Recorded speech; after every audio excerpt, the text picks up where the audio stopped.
आज Doubtnut app download करें। Doubtnut पर अपने सभी गणित, रसायन विज्ञान, भौतिक विज्ञान और जीव विज्ञान के डाउट्स का करो सफाया। बस प्रश्न की फोटो खींचो, एक ही प्रश्न को क्रॉप करो और तुरंत वीडियो सोल्यूशन पाओ। अभी डाउनलोड करें। हेलो दोस्तों, जैसा कि आप यहाँ पर देख रहे हो कि इस क्वेश्चन में दिया हुआ है कि निम्नलिखित संख्याओं को अभाज्य गुणनखंडों के रूप में, अभाज्य गुणनखंडों के गुणनफल के रूप में व्यक्त कीजिए। ठीक है, पहला संख्या दे रखा है 140, दूसरा दे रखा है 156 और तीसरा दे रखा है 7650। ठीक है, तो यहाँ पर हमको क्या करना है, इनको अभाज्य गुणनखंड के गुणनफल के रूप में व्यक्त करना है। ठीक है, तो हम यहाँ पर एक एक करके सभी को हल करेंगे। ठीक है, तो पहला है हमारा यहाँ पर 140। तो अभाज्य गुणनखंड कैसे निकालते हैं, तो यहाँ पर हम एक बार थोड़ा सा समझ लेते हैं अभाज्य संख्या के बारे में। ठीक है, तो अभाज्य संख्या क्या होता है, जो संख्या खुद के अलावा किसी अन्य संख्या से विभाजित नहीं होता है वो संख्या अभाज्य संख्या कहलाता है। जैसे अगर हम बात करें 2 का, तो 2 जो है 2 के अलावा किसी अन्य संख्या से विभाजित नहीं होगा, इसलिए क्या है, अभाज्य संख्या है। बात करें 3 का, तो 3 जो है 3 के अलावा किसी अन्य संख्या से विभाजित नहीं होगा, इसलिए भी क्या है, अभाज्य संख्या है। बात करें 4 का, तो 4 जो है 4 के अलावा भी किसी अन्य संख्या से विभाजित हो सकता है। जैसे बात करें 2 से, तो 2 से भी विभाजित हो जाएगा, मतलब ये 4 के अलावा भी किसी अन्य संख्या से विभाजित हो गया, इसलिए ये अभाज्य संख्या नहीं है। बात करें 5 का, तो 5 जो है 5 के अलावा किसी अन्य संख्या से विभाजित नहीं होगा, इसलिए ये भी अभाज्य संख्या है। तो कहने का मतलब मेरा ये है कि जो संख्या खुद के अलावा किसी अन्य संख्या से विभाजित न हो वो संख्या कौन सी संख्या होती है, अभाज्य संख्या होती है। ठीक है, तो हम यहाँ पर सबसे छोटे अभाज्य संख्या से इसे भाग देंगे। ठीक है, तो ये 2 से जाएगा कितने बार में, 70 बार में। फिर ये 2 से जाएगा कितने बार में, 35 बार में। फिर उसके बाद ये 5 से जाएगा कितने बार में, 7 बार में। और फिर ये 7 से जाएगा कितने बार में, 1 बार में। ठीक है, तो यहाँ पर 140 का अभाज्य गुणनखंड क्या हो जाएगा, तो 140 का अभाज्य गुणनखंड हो जाएगा हमारा 2 गुने 2 गुने 5 गुने 7।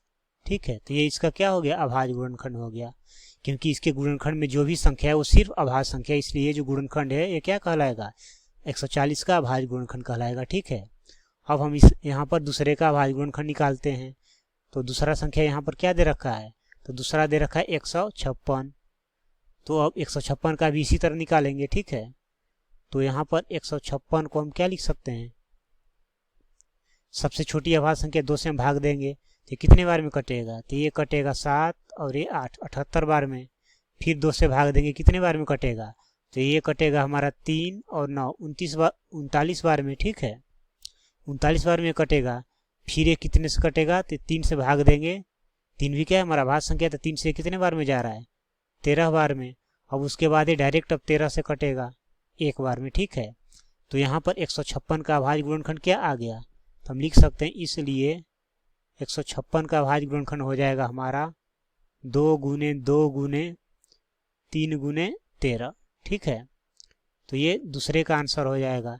अब यहाँ पर तीसरा बोला गया है कि 7650 का अभाज्य गुणनखंड निकालिए, 7650 का। ठीक है, तो हम यहाँ पर क्या करेंगे, ये हुआ 7650, तो पहले सबसे छोटी अभाज्य संख्या से भाग देंगे। ठीक है, तो सबसे छोटी अभाज्य संख्या 2 है, तो 2 से कितने बार में जाएगा, 3 8 3 8 2 5, तो ये 3825 बार में कटा। ठीक है, फिर उसके बाद ये 3 से कटेगा, तो देखते हैं, 3 एकम 3, फिर 3 दूना 6, 3 7 21, 3 5 15 कट जाएगा। तो ये 3 से जाएगा कितने बार में, ये 1, ये 2 और 3 2। ठीक है, फिर 3 7 21, अब 1 बचा और 5 तो 15, तो 3 5 15, तो ये 1275 बार में कटा। ठीक है, फिर 3 से ट्राई करते हैं, तो 3 चौके 12, 3 दूना 6, अब 1 बचा और ये 5 है 15, तो 3 5 15। ठीक है, तो ये कट गया 425 बार में। फिर ये 3 से कट सकता है, तो ये 3 से अब नहीं कटेगा। ठीक है, तो अब यहाँ पर 5 से ट्राई करेंगे, तो 5 से कितने बार में जाएगा, 5 8 40 और 5 5 25।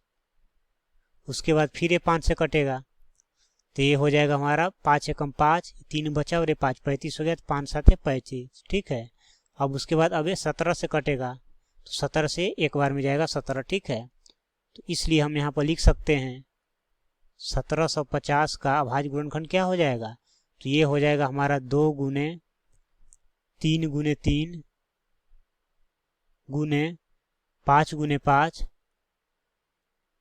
गुने 17, ठीक है। तो ये क्या हो जाएगा, 1750 का अभाज्य गुणनखंड हो जाएगा।